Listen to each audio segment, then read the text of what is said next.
Welcome to the Sideload, where we are thrilled to report that you are probably 1 month away from daylight saving time. I'm your host, Will Sattelberg, and I am thrilled to welcome back to the show Damien Wilde this week. If you are watching this on YouTube, you are well acquainted with Damien's work. He is 9 to 5 Google's resident video producer. We had him on pretty early on in the run last year, and I am thrilled to welcome Damien back because honestly, he and I can chat about almost anything for hours at a time, as we have learned both pre and post pixelated podcast records. This sort of actually works as a spinoff of a recent pixelated episode that we did. We are starting a little bit on this episode talking about digital well-being, both the app and various other solutions to improving your relationship with technology. And as I would hope with this show, the conversation goes a lot of different places. It goes to the joys of movie theaters and forced single screen experiences. It goes to better second screen options, which I think is a really interesting topic to talk about. The death of classic traditional social media and our best efforts at really improving our relationships with specifically your smartphone. It's a lot of ground that we cover in an hour, and I think it's a really, really fun conversation. So I'm not going to hold you any longer. Here's Damien. I'm thrilled to welcome back to the show 9 to 5 Google's resident video producer, Damien Wilde, a person probably anybody watching or listening to this, certainly watching this podcast, is familiar with. Hi, Damien. How are you? Hello, how are you? Yeah, hopefully they know who I am. It'd be a bit annoying, wouldn't it, if it came to the YouTube channel, like, who's this guy? Like, but there's about nearly 1,000 videos I've made put on the platform, God. So you should know who I am by now. You should keep an exact count if you're that close to 1,000, because you're gonna have to. No, go all out. I broke it. Oh, yeah, I broke it a few years ago. Oh my God, that's so many. That's too many videos. That is a lot of videos. This is true. I was like, I'm going to intro Damien as resident video producer. And then I was like, well, I should just look at his 9 to 5 Google bio and make sure there's not a different title. And you have in there resident video producer. So I was like, that oh, wow. Weird. Okay. It's like, great. Awesome. Well, I don't know. I think that might have been implied in your brain when you read it, or you had an idea, or I've been telling everyone I'm the resident video producer for a few years. Of course, there's also Jordan, it's, you guys are true. The dynamic duo. Yeah. We're here to talk about digital well-being, healthy relationships with your smartphone. Maybe I want to maybe touch a little bit on like the state or lack of state of social media. But let's start with digital well-being a little bit, Damien, because this sort of came up a couple of weeks ago on the other podcast you and I do together, which is Pixelated. We talked a little bit about like the state of digital well-being and like the lack of improvements, I would say. So let's start with, do you care about digital well-being on your phone? I mean, how do I describe it? I'm in a very strange position where I want to utilize some digital well-being tools, and I think that, as I say, I think when we talked about it on Pixelated, is that it's almost like every single tech manufacturer, tech brand, whatever it is, kind of doesn't want you to utilize these tools. And it's like kind of like, hey, we're going to throw a bone your way, if that makes sense, to try and at least get you off your smartphone. But their money is all on you being on your smartphone or being using those pieces of technologies. So I understand both sides of the argument. One of them is objectively wrong, but we shouldn't use our phones as much. So I do use some digital wellbeing tools, as you said. They haven't improved much, have they, in the last decade? No, since being first introduced. They, if anything, I was thinking a little bit about this after our talk on Pixelated, and that was part of why I wanted to get you on to sort of elaborate on this. Is that like it's not just because like if you open digital well-being now, it has a new coat of paint. It's aligned with Material 3 Expressive or Material U at least, and it doesn't feel like when you would stumble on like the old like the smart unlock feature from like legacy Android watches, like when you'd be like, oh, there's like this piece of the settings menu that Google hasn't touched since 2016. It's not that. It is updated and it looks good, and it occasionally gets new features. But at its core, it feels like a product that was sort of launched and designed for technology in the 2010s, and like you know, I just don't know if this is like a, you know, putting an app timer that you can easily bypass is like what is where like digital well-being tools or any of this, like, you know, the ability to create a healthier relationship with your smartphone is like aimed for at this point, right? Like I just feel like an app timer, for example, is kind of feels almost designed to be like, the most limited way to stop you from using your phone. It's the bare minimum, and it feels so like we don't know what else to do to help you curb whatever addiction you might feel like you have. Yeah, we're the problem. We did this to you, and now we're going to get. Basically, to me, it feels a little bit like putting a picket fence around a lion enclosure. It's like someone's going to get mauled. You know what I mean? It's just kind of like it's like taking the keys away from somebody. Like you're at a party and like somebody hands you their keys and they're like, I'm going to drink tonight. I'm not going to drive. And then later that night, they're like, you know what, actually, I do want to drive home. And yours was like, well, I mean, I can't stop you. And you hand the keys back. It's like, it's like, can there be a little bit more? And I understand that there's a certain level of like self-control that people have to have. But, you know, I think part of like the problem with digital well-being is that it feels focused on like an era of Facebook that no longer exists or an era of Instagram that no longer exists where they don't want you looking at your friends' posts for too long before bed. And what we have now instead is like a series of social media apps that have morphed into consumption products more than anything. And they were always kind of that, but now it's consumption for people you don't know, for creators, you know, Damien, perhaps, depending on when you're watching 9 to 5 Google videos. It feels like now the app timer is there not to be like, hey, you know, you can see your friends tomorrow, go to bed. It's to be like, oh, stop watching TV, basically, is like what that's telling you to do. And so it's no surprise that the app timers are a complete failure because it's the equivalent of a mother telling her son, like, stop watching cartoons and go to bed. Like, the kid's going to want to stay up. Yeah, it's like, it's a weird one because it's almost like we knew was it 20? I'm thinking 2015, 2016 when digital wellbeing was first added to phones. It's about a decade old. If we're thinking like a decade ago, it's obviously like someone has made it clear that we're using our phones too much a decade ago. And now we've had, in that time since, we've had the algorithmic changes with certain services and apps like Instagram and predominantly TikTok was the first to kind of really keep you in a scroll hole loop kind of thing. I think now we've also had products as well. I'm sure we'll get on some cool. I say cool. I don't know why I'm saying cool. There's products that are trying to be that halfway house between don't use your phone as much, but you still need your phone, which is a bit weird. It's weird because I guess you can silo things away and you can have a work profile and a personal profile, but that also feels like its own version of digital well-being because you're separating the two work modes and then the personal modes. And then that can be quite easily overridden. I mean, for me, on a basic level, what I use digital wellbeing for is I've tried doing the thing where it makes your screen go grey on a night time. And I will say that actually works. It makes you not want to use it. But then what I just do is pause it for 30 minutes. So, and it's too easy for me to enact on it.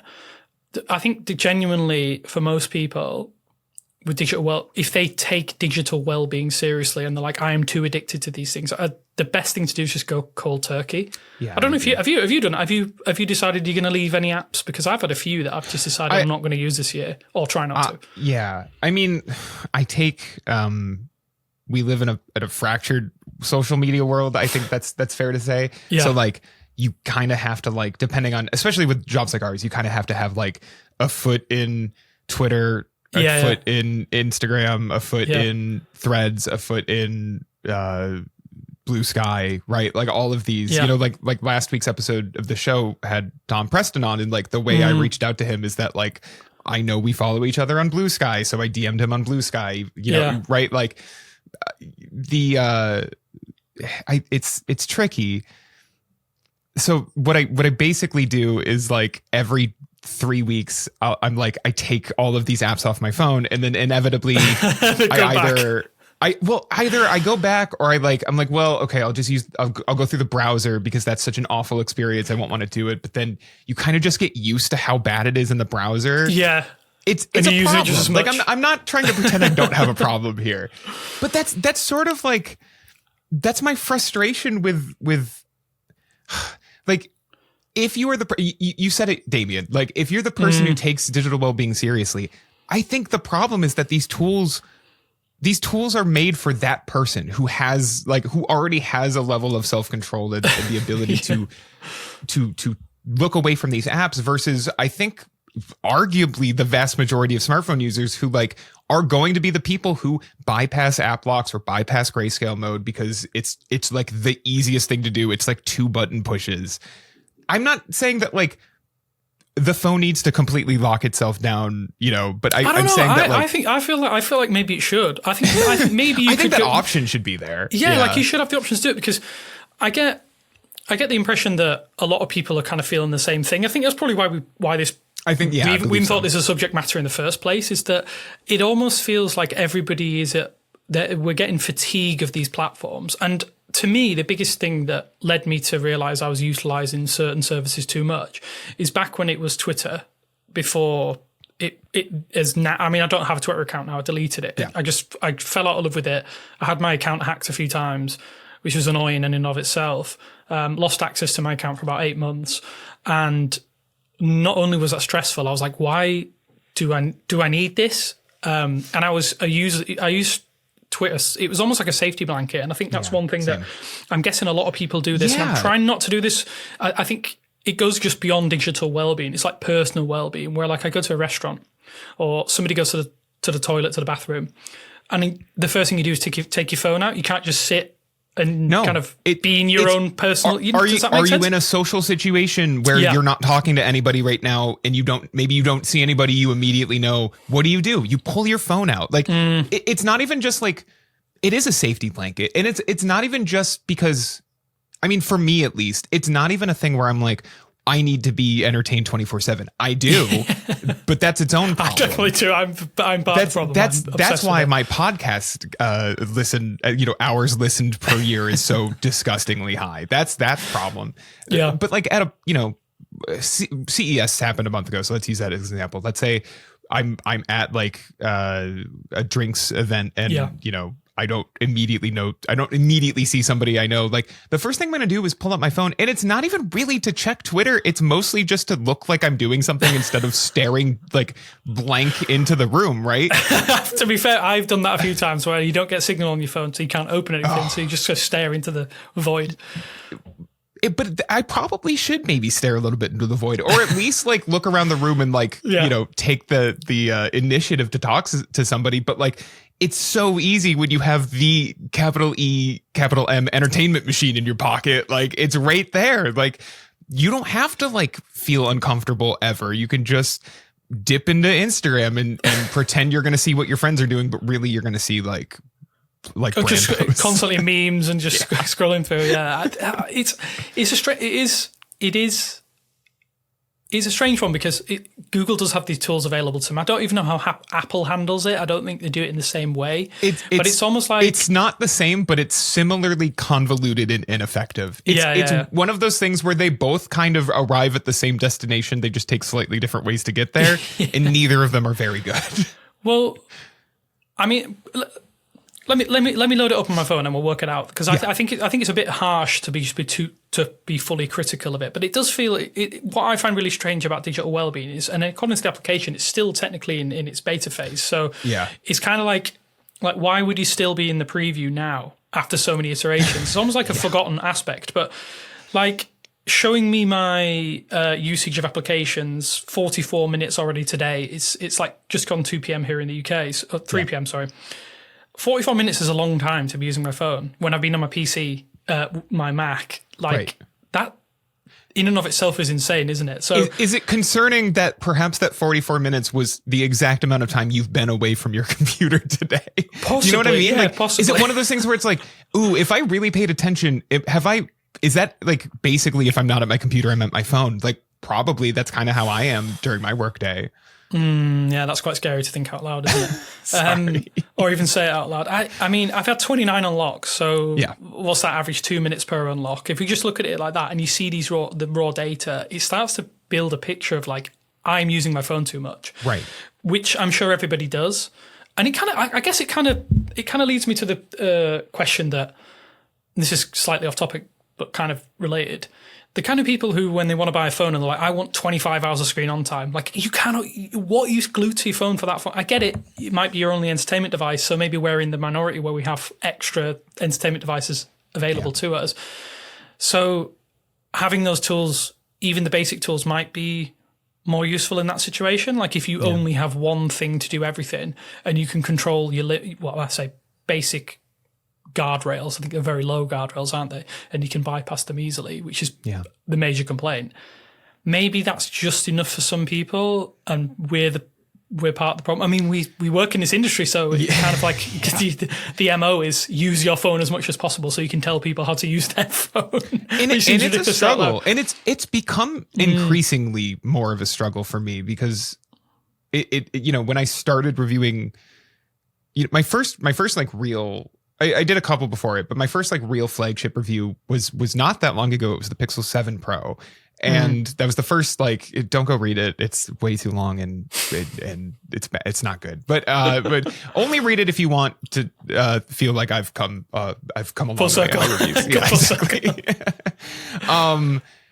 But even in 2022, like the idea of like using your phone throughout the entire day to test screen on time felt a little bit easier than it does now, where it's like, okay, so like, God, I have the OnePlus 15, which I'll never be able to kill in a day, right? Like I'm reviewing this. What do I do with it to see how long the battery lasts? And it's like, well, you just kind of have to like, I guess you just have to resign yourself to sitting on Twitter or sitting on Instagram or scrolling through TikTok, because you gotta do the things that other people are doing with their phones to know how it's going to perform in those things. And it's awful because those apps are so toxic at this point. And I don't mean that in a like community way, although yes, but I just mean that in a like usability, just the demands of these apps on your attention span and your time. It feels so abusive to me at this point. And I'm not trying to sound high and mighty or act like I'm above it. Like I've never been a big vertical video person, but I'm like, I've been addicted to Twitter since high school. So like, I'm not better than anybody. Like, believe me. I just don't know. You look at digital well-being, you look at the app and it's got all of this, as you were reading, it's got all of this data.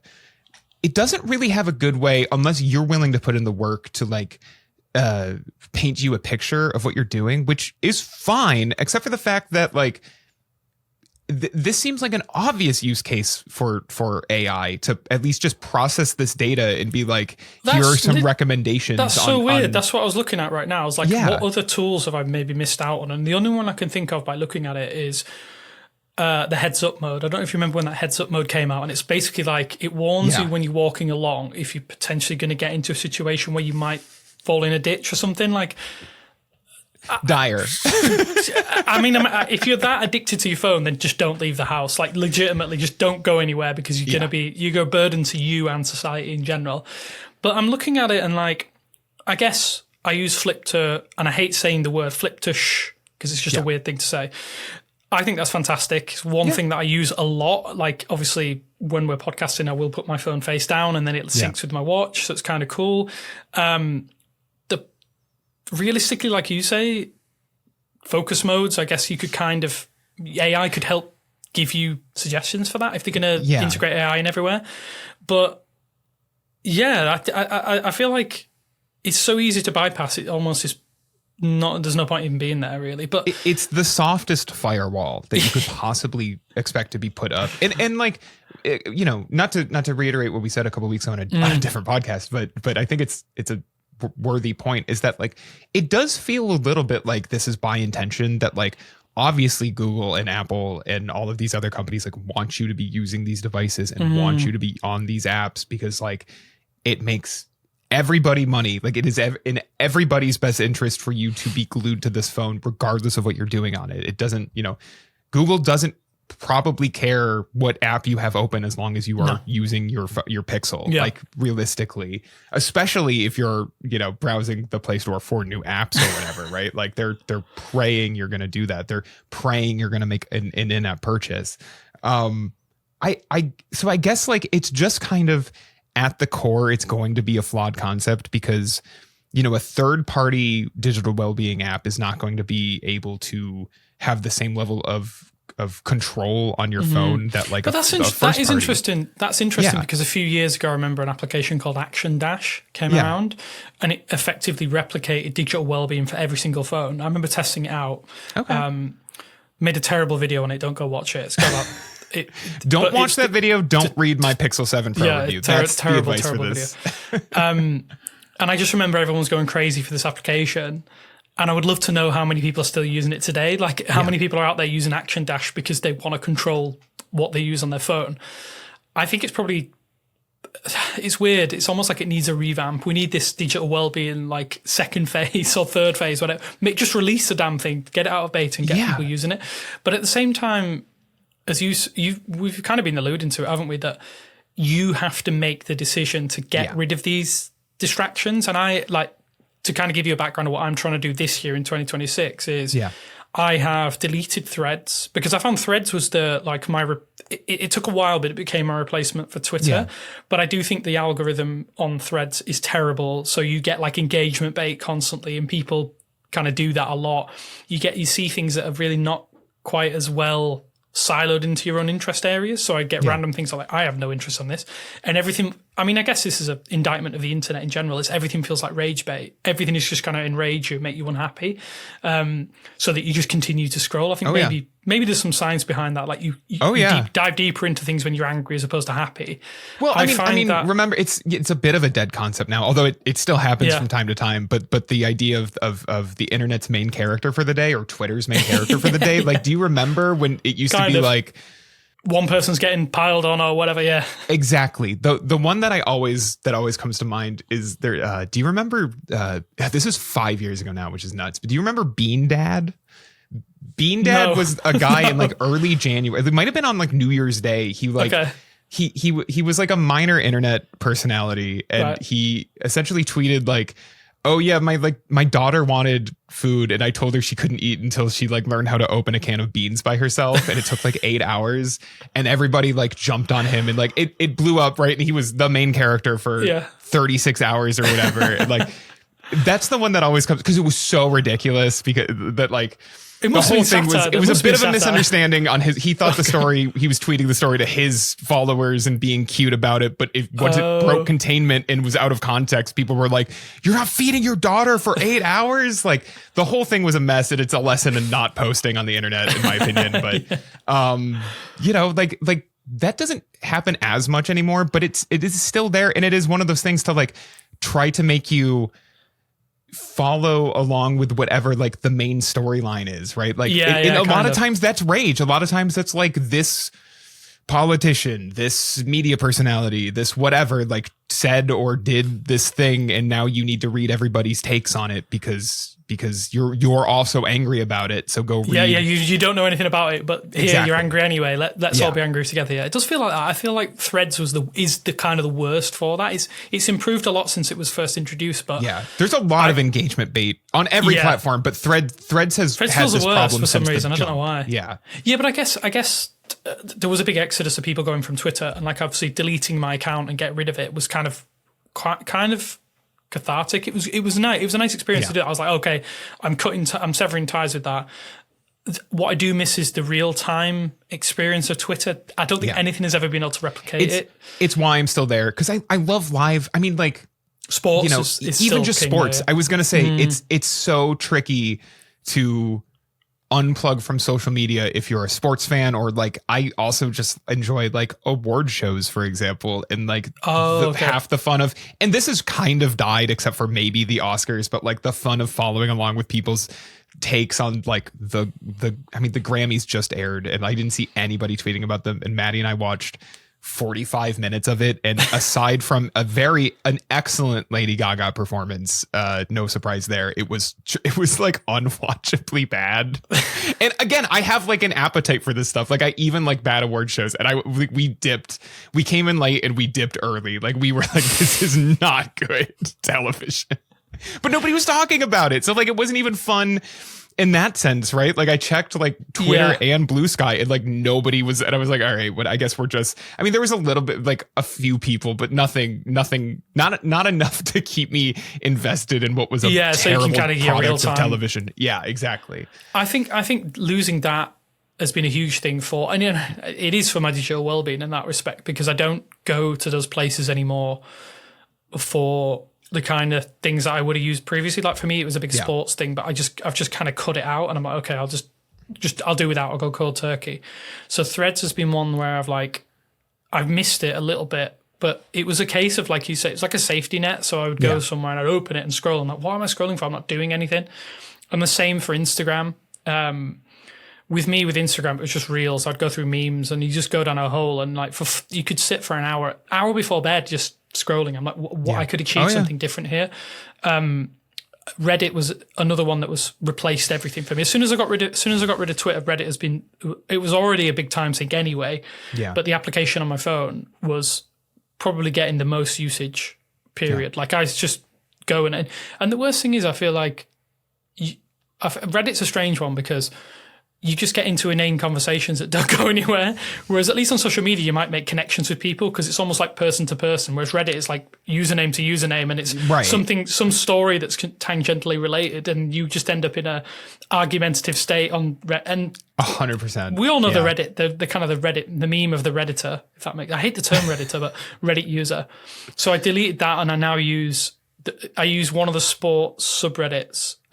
So my team that I support play in the EFL Championship here in the UK. So that's probably one of the biggest forums dedicated to the level that the team that I support play at. Yeah. And so I will go to that page and go through on a match day and check like live feeds and stuff. So that's kind of fun. But deleting those two it's been tough, but it's kind of been nice. What else? I deleted Discord for a little bit because I was spending too much time chatting to my friends on Discord when I should be doing work things. That's half the problem, is that every messaging app is also a social media app, or vice versa, right? Every social media app is a messaging app now. I mean, I mentioned earlier reaching out to Dom Preston on Blue Sky. If I deleted that profile, I would have one less way to both contact people and be contacted. Like it's just, and that is very job specific to this, but it is a concern, and it's even if you're not reaching out to people in media or whatever, it's still an issue if it's just like, well, I have this one friend from college who only messages me on Facebook Messenger or whatever, right? Exactly. So you have to keep it around. There's no easy way out unless, as we've been saying, you go cold turkey and you just accept the fact that like some people are not going to be able to reach me on Twitter anymore. Yeah. Yeah. I mean, for me, it does feel like a big component of my life was cut out because I cut out Facebook. I deleted Facebook a few years ago. I don't care. Like my life goes on. Like the people I want to connect with, I've probably connected with. Yeah. Twitter was difficult because I understand that like you have a public facing profile as a person who does this kind of gig. And so it's not nice that, because I had a fairly decent following, a fair few thousand, maybe 5,000 or 6,000 people followed me on Twitter. So, but the thing is, I didn't post very often. I'm not the kind of person who, I don't want to share my life online anyway. And I think a lot of people might be think very different of it. But because when I put videos out on an almost daily basis, and we both write posts and reviews and comment pieces, and it's almost like a piece of you is out there anyway, and I don't want to give away everything I possibly can. Does that make sense? Like it does. So maybe there is an element of I have a limit and I've already hit that because we live in a kind of a, I mean, it is a bit of a fishbowl in this industry anyway, in tech in general, because there are so few, I mean, to be honest, there are so few publications now, but it's almost like everybody goes to these specific places that they go to on a regular basis. They might have a website that they prefer, a YouTube channel that they prefer, a creator that they prefer. So you kind of feel an obligation to have some sort of public-facing profile. But I don't want to, if I'm being completely honest, I wouldn't do things like share my recent trip to Japan. That's like between me and my partner and my family members. I'll share with you guys, my work colleagues and friends. But beyond that, it's nobody else's business. So maybe there's an element of, I want it to be a bit more insular, a bit more kind of less performative, maybe? Do you think that's something that is happening a little bit more so on social media than ever before? Yeah, I agree. And it's one of those things where it's weird when you see, it's tricky to know how much working in media warps this, because I don't, a lot of my friends from college, for example, like I feel like still use Instagram how Instagram was used when we were in college a decade ago, right? Which is great. Honestly, like awesome. I wish I saw those posts more, because the Instagram algorithm is not, it's not showing me them. I mean, so God, the one good thing is that like, I feel like everybody has a quiet acceptance socially on like, hey man, if you like that post from 6 days ago, I know it's not because you're stalking my post. I know, or my profile. It's because Instagram just showed it to you. Like, I feel like everybody is silently on the same page there, which is nice. Because I will 100% finally see a post from like a week ago, like it and be like, oh man. Or, oh God, the worst is when you like a post and you're like, why this says, I'm just realizing this says December 30th, 2025 on it. Like, why am I just seeing this? Oh, well, that's rough. Well, I wouldn't, because I've deleted Instagram, so I haven't seen that now. That's the way out. That's even worse if I log in and then all of a sudden you get a post from 2017 and I've liked it. Awful. It's one of those things where I'm like, okay, so maybe working in media is part of the problem here, where, as you said, we're expected to kind of have like some kind of public profile in terms of like being able to be reached. Yeah. Even like the bare minimum is that you're going to throw like your email address in your bio somewhere. And like, even that alone can sometimes be, you have people just sending you emails, which is fine, but encouraged to a certain degree, as long as they're positive. I'm joking. And this is something I've been thinking a lot about, is that like, there is no social network anymore that is anything like what, the early, I'm going to say golden days of social media, that prime, maybe post college rollout, but pre, Cambridge Analytica, Facebook, right? Like pre Facebook buying Instagram, or maybe early days of that when they were still a little bit arm's reach on it. Those kind of like personal social networks like straight up don't exist anymore. Like when you join a social network at this point, it is not really to like find the friends that you had, 10 years ago and reconnect with them, which is how it was originally pushed on people, I would say. And I'm more than anything, because I feel like that reality has not existed for essentially the entire 2020s, right? Like it was the rise of TikTok, really. I feel like that was, everybody wanted to chase what they were doing.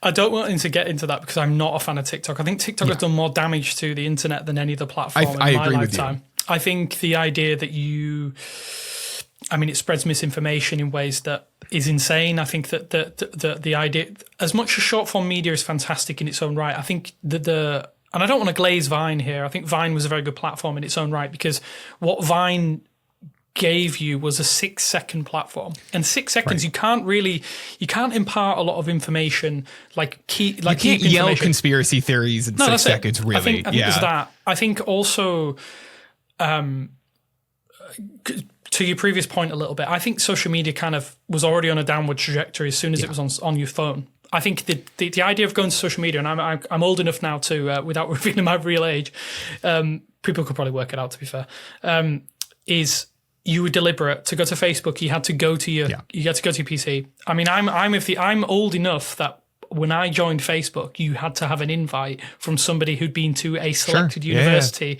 to go there. I was quite lucky that I had friends who went to university at UCL in the UK. Yeah. So they sent me you had to have a university email or education email to sign up to Facebook.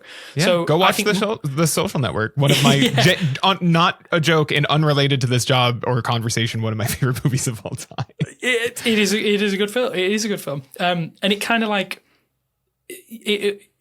going to a PC, and I think being deliberate about things is one thing that is good for your own well-being, digital or otherwise. I think what I'm trying to do more so this year than ever before, and I understood that in 2025, I was like, okay, we're a quarter of a way through a century now. We've had smartphones for probably about 15 years, and the bulk of it. I think almost 20. I mean, if you want to, obviously there were Blackberries and phones, but if it obviously the modern smartphone era starts with the iPhone. So next year is 20 years. Like that's crazy. So it's terrifying. I think, oddly, it was released on my birthday, the original iPhone, which is interesting. But there you go. Maybe I'm part of the problem. Maybe I was the catalyst for this. I think it's very much a case of being deliberate about things, taking stock of what I'm doing and what I'm not. And obviously, we cover tech every day. Yeah. And then I think sometimes there's almost like a wave of people with discontent with the way they're using their phones, whether it be the platforms suppressing certain things, whether it be the platforms like only showing certain forms of content. Like I think a lot of it is derived, like Instagram is riddled with like almost adult content it's now. Awful. And it makes you not want to use these platforms. And I think that there bleeds into every other form of your phone. I think maybe it gets into that when we get into the nitty gritty of it. It's why we're seeing this rise of third party devices, i.e. Light Phone. I know Michael Fisher's phone is Clicks, isn't it? Is it Clicks? Yes. Clicks Communicator. The Clicks Communicator, yeah. Yeah, like it's almost like people just want something that maybe is a halfway house or it almost feels like a crutch a little bit. Do you know what I mean? It feels like a crutch for something that kind of helps you wean yourself off these things. I do think a lot of this would change a little bit if like I'm surprised because I do feel like there is a demand for a healthier social network, like one that does revolve around your friends. I am and we live in such a nostalgia centered culture that I am truly surprised that nobody has tried to launch a like we are the Facebook you remember from 2011. Like I'm really surprised. Do you remember? Are you old enough to remember Path? Do you remember Path, the social network? No.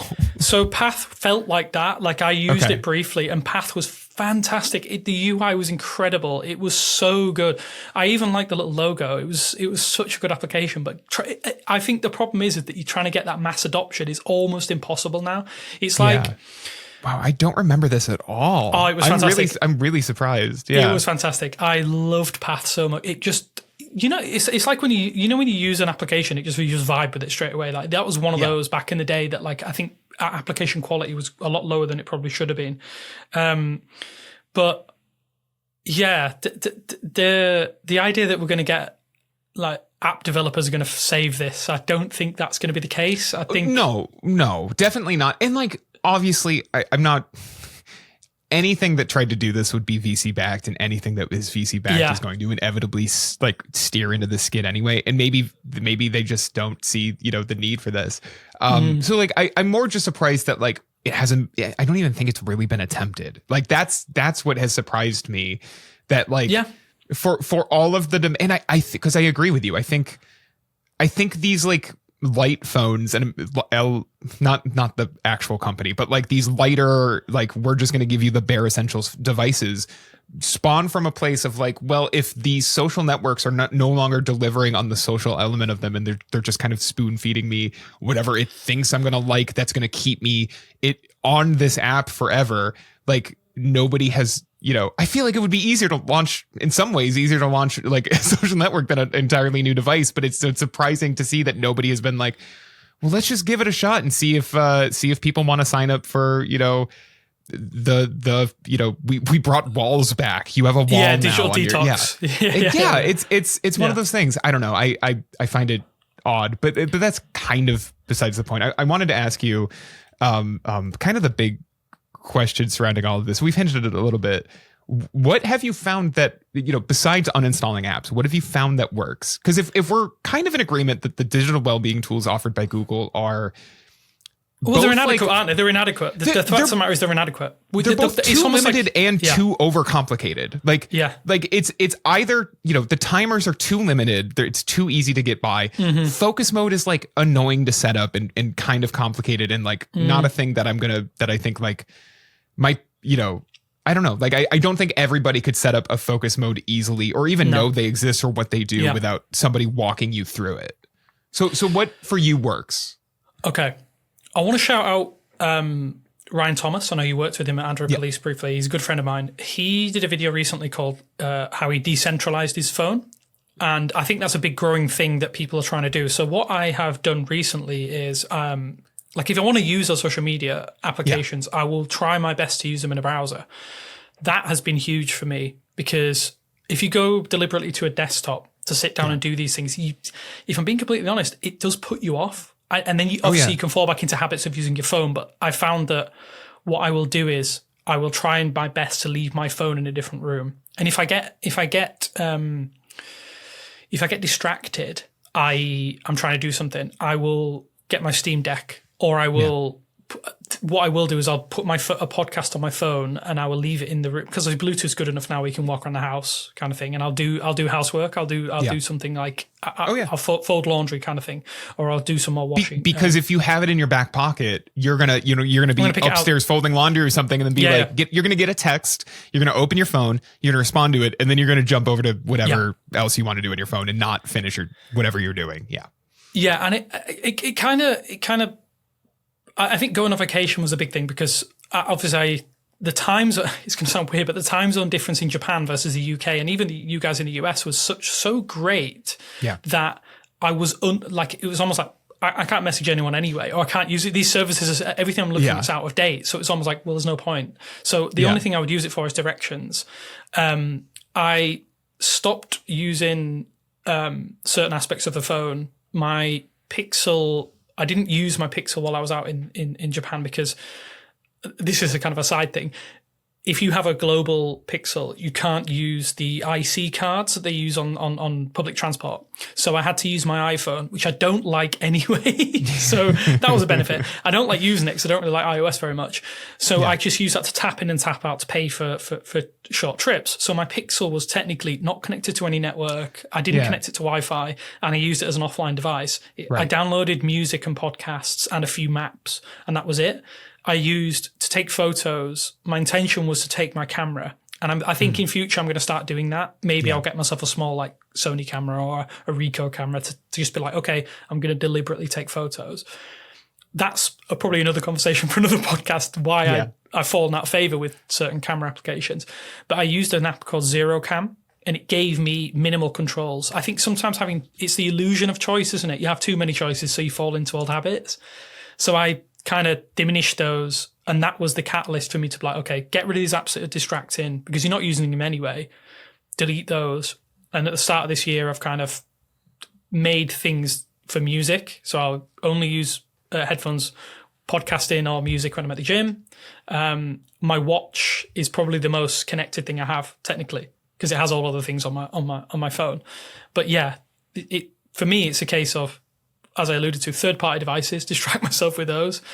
Gaming PC, you feel like you're bored and you're going to scroll, go play on your PC. You're better off doing that than you are scrolling and not achieving anything.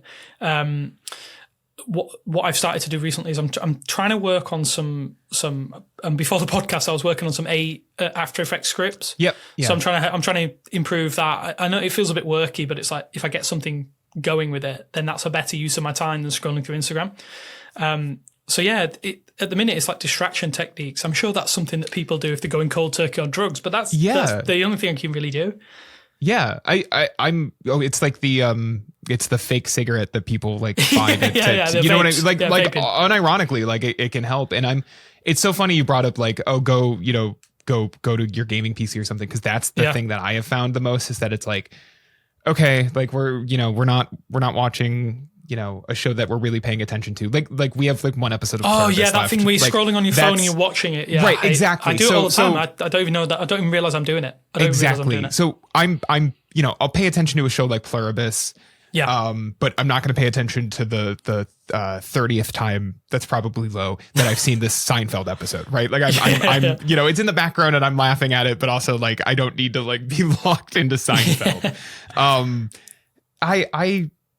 To me, it's like when I feel that urge to like do something at the end of the night, it's like, okay, well, I've been trying to actively reach for my Switch 2 or my Steam Deck or something like that, of like, okay, I'm at the couch and I obviously want to fiddle with something. So like, let me figure out like a good game to, I got into like Stardew Valley recently and I've sunk like 35 hours into it over like 3 weeks, 4 weeks or something, because it's like a really easy game to play at night.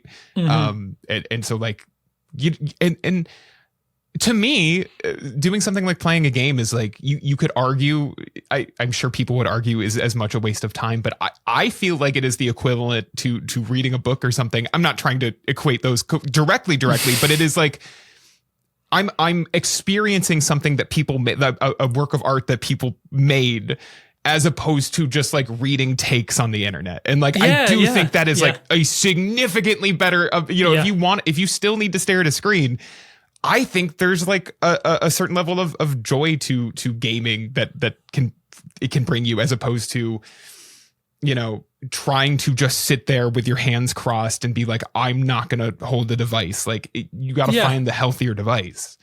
Yeah. I mean, it's tough, isn't it? Because as we kind of both feel like we're replacing one thing with another, but I guess with gaming, it's very different to people shouting into the void a little bit. And I mean, if I'm going to get angry, I'd rather get angry at myself playing Balatro than I would someone on the internet who I don't know. Oh man, Balatro was another one of these for me for ages, and like will, I'm sure, come back into the cycle at some point, but like sunk dozens of hours into playing Balatro at night instead of being on social. And you know what? It felt significantly better for my brain. It did. 100%. 100%. The other one, and I'm curious if you've done this, is that, so I said that I find focus modes and on both platforms, honestly, Android and iOS, I think they're clunky and like a little bit of a hassle to set up. And it can feel so much like you need to make 6 focus modes and have automations and schedules. Do not disturb the classic. And like I think you have to go through the focus menu to maybe find it now on Android, or maybe not. I don't remember, but maybe it depends on the phone. My best advice is to skip out on focus modes entirely. I think they're a good concept, but they're too finicky. Go in. This is what I've been doing. I've been setting my do not disturb like earlier in the evening, because it used to go on at like midnight, because I would it's usually around when I go to bed, and then it was 10. Now I think I have it on at like 9. And like the only thing that I allow through it is like 5 contacts, like the 5 contacts where I know they're either I'm happy to see their text at 9:30 p.m. or, it's my parents. And if they're calling me at 10 p.m., it's an emergency. I feel like with those though, with the parents thing, I think in general, anytime I get a call from my parents, it feels like an emergency, because like, why are you calling me? What the hell are you calling me for? You got to just go hard on it, and you got to be like, I want all of these, because like I don't want to see the notifications. If I see, and that's the best part of Do Not Disturb, is that it's going to hide the like notification tiles in your status bar. So like even if you open your phone for something, it's not staring at you in the face that you have these unread notifications. Which I don't know about you, Damien, or obviously people listening, but like I struggle so much to leave a notification unread. I am one of those people that will text you back immediately unless I am really busy doing something. I don't know if there's an equivalent for this for Google Messages or for iMessage. I think there is one for iMessage where you can turn off read receipts. Can you do that on iMessage? Yeah. I'm not sure. Sorry, on Google Messages. I don't do it on Google Messages because I only have about 3 contacts that message me through that, because we're WhatsApp people over here. One of the biggest things I did with WhatsApp was the read receipts they have is really visually basic. So you have a little tick, like a check mark, that indicates that it's been received. Then there is another check mark, that it's sent. Another check mark when it's received, and then the check marks will go blue when it's been read by the recipient. I turned that off about 3 years ago, and now it makes life.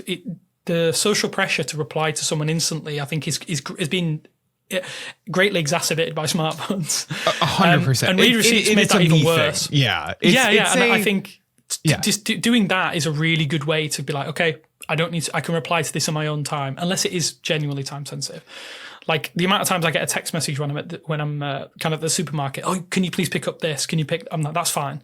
Yeah. But most of the time, it's never really time sensitive, is it? No. So I think that takes some of the social pressure off replying to people, and then you can be like, okay, I don't need to do that. And once you do that, it's so much easier to put your phone away, in my opinion. Because now I feel like social network, the maybe that's unfair, but the apps, regardless of what category, that are the most addictive on your phone, be it social media or gacha games or whatever is like constantly pulling you back into this thing, like I think they all kind of rely on this base need that a lot of us feel to be able to be ready to be connected at all times, right? Like, so once you get over the fact of like, you know what, I'm adopting this like, 90s, 2000s concept of like, I'm reachable at certain hours, and if you need me, leave a message either in text or voicemail form, and I will get back to you when I'm free. Like once you reach that, it's so much easier to be like, I'm putting my phone away. If somebody texts me at 9:05 p.m., I can talk to them tomorrow or whatever. Yeah. Like unless they are one of these 5 people that I've approved that are like, either a couple of my like closest friends who I'm like, if they text me at this late, it's fine, or immediate family members for emergency purposes. I think creating those kind of separations is good. Yeah. I mean,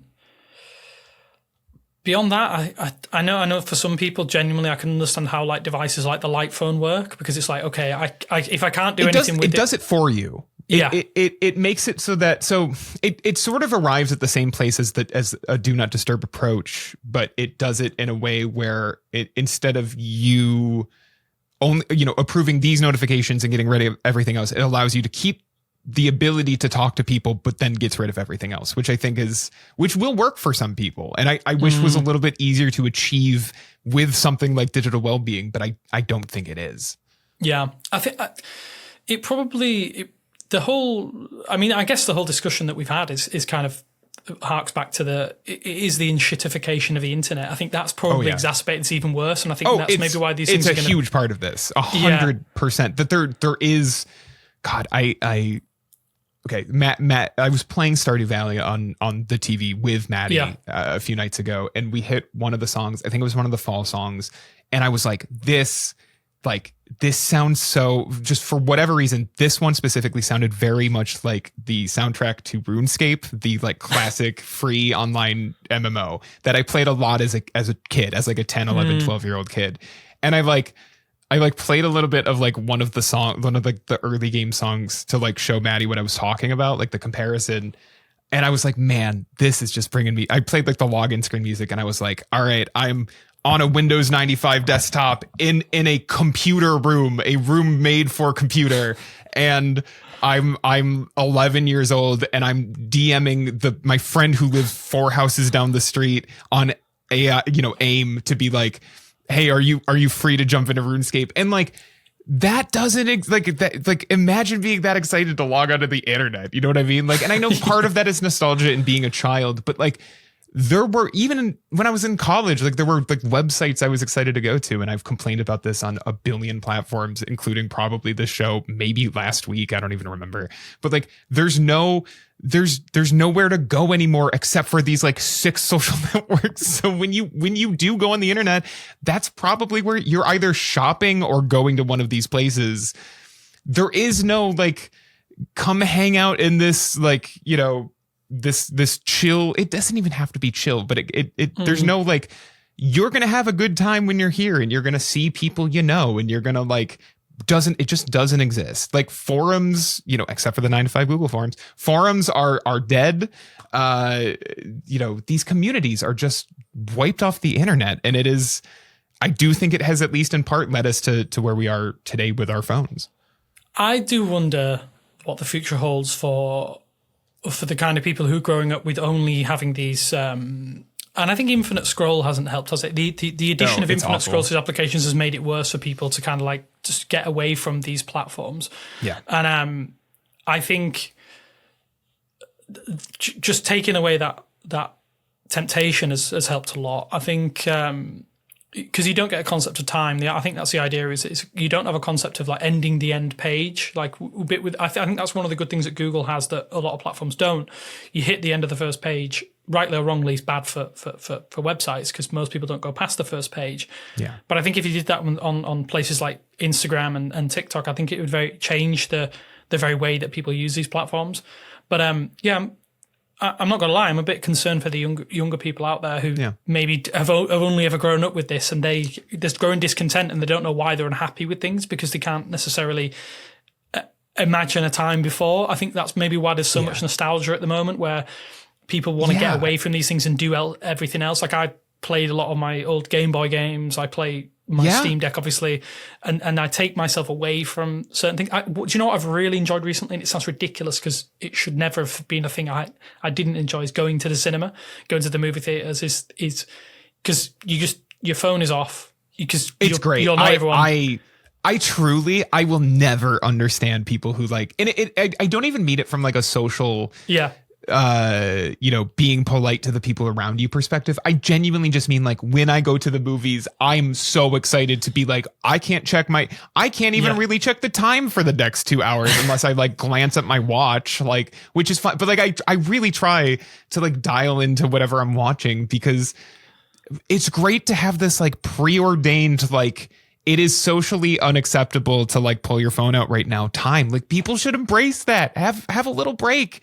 Like whatever's there. Like, and because you never see, it's not like I see people like, oh, well, that person is clearly checking like an emergency, like text message. I can see you're on Facebook. Scrolling I see you're just on social media because you have your brightness all the way up. Like I know what you're doing is a waste of time. Like, I don't know. I totally agree with you that like, maybe that's something that like communities should embrace too, is that like, cafes should bring back like, don't make a phone call here, except I thought you were about to say, let's bring back shame, because I do think we need a little bit of shame in life now. Because obviously, on a larger perspective, the entire global infrastructure could use a little bit more shame, regardless of what you're talking about. Because there is a certain lack of shame that has been adopted, both within and outside the world of like consumer technology, where it's like, who cares about the people around you?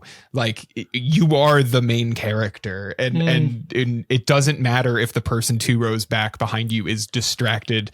I mean, man, we went and saw Marty Supreme over the holidays, and like I sit down at this theater seat, and it's like a fairly packed showing.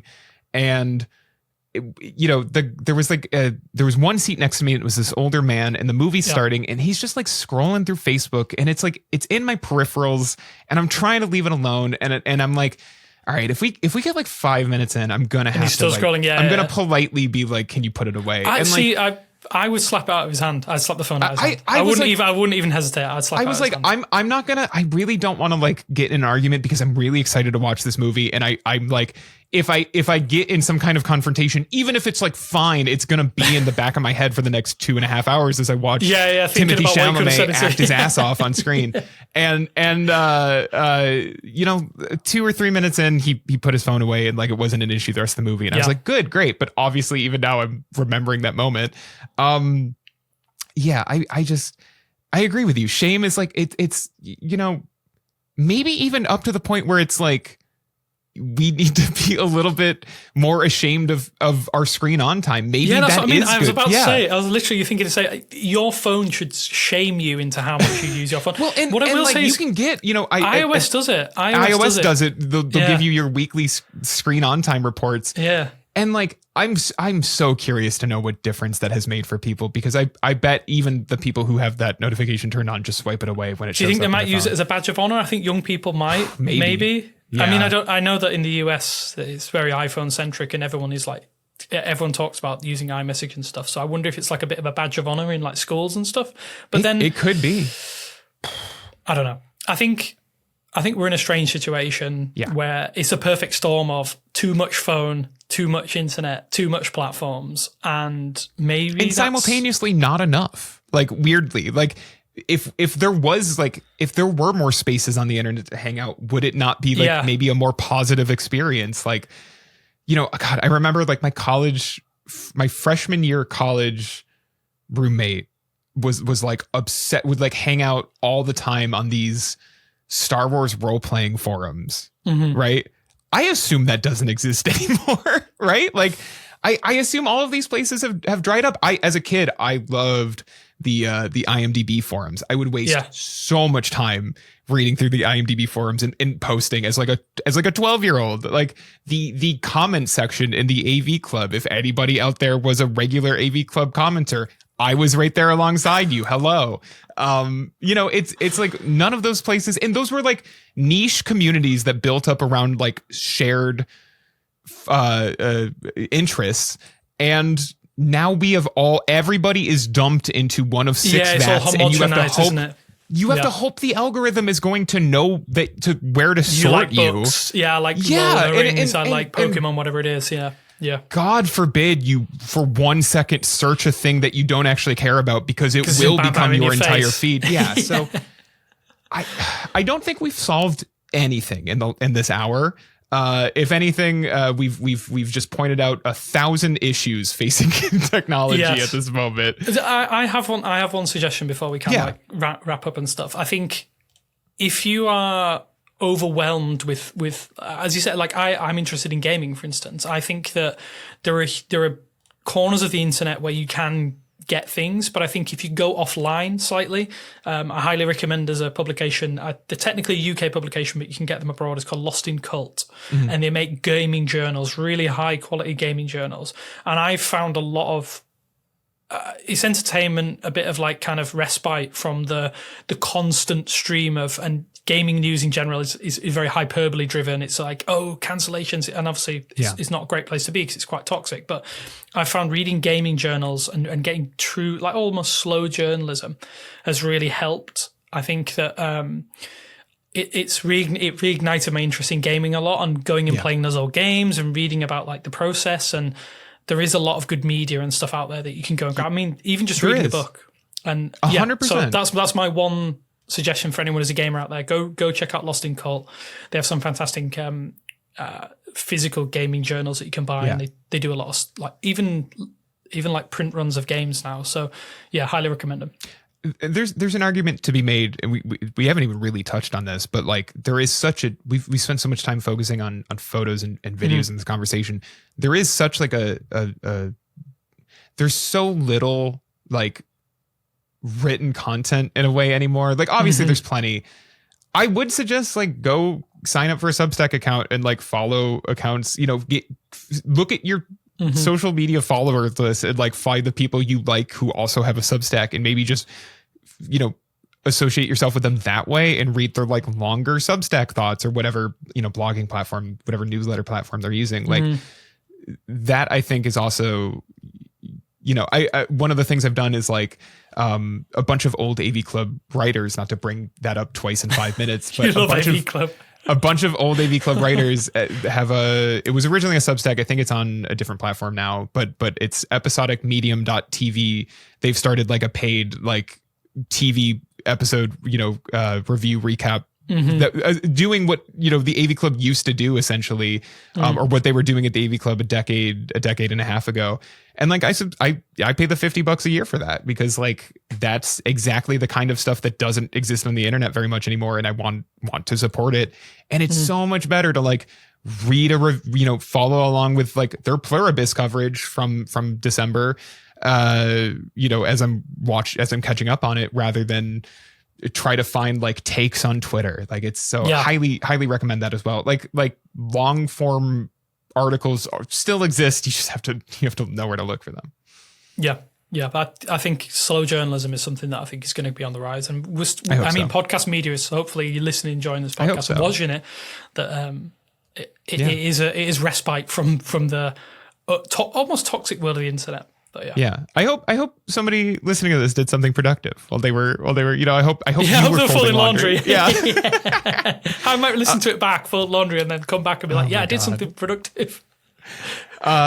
Damien, thank you so much for coming on and having this very freewheeling conversation. We have a lot of mixed thoughts on this stuff, I feel, and it's a complicated conversation that I don't obviously doesn't have an easy solution, or we would have already thought of it. So where can people can find you on the YouTube channel? They're probably find me on this YouTube channel.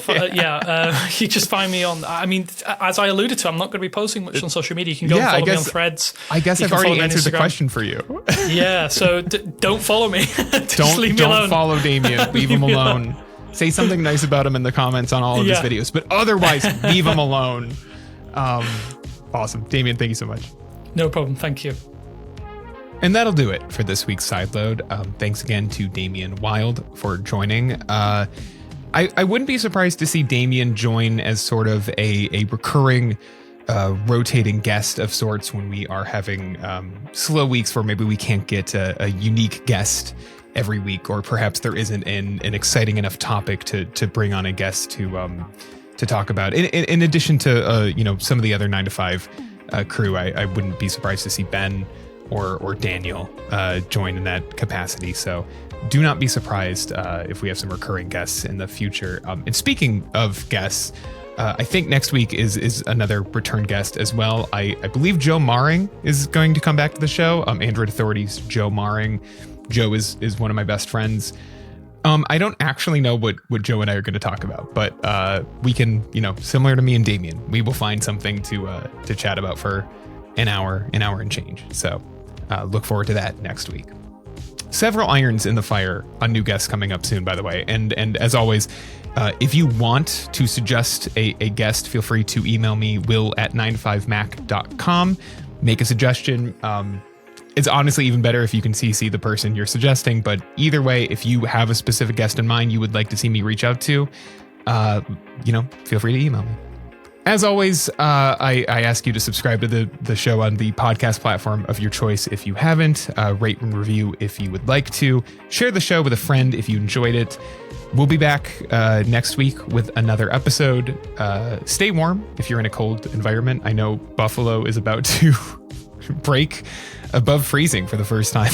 I want to say a full month. It probably hasn't been that long, but it has been very cold. It's been a very cold few weeks. So stay warm, and spring will be here before you know it. Thanks for listening. We'll catch you in the next one.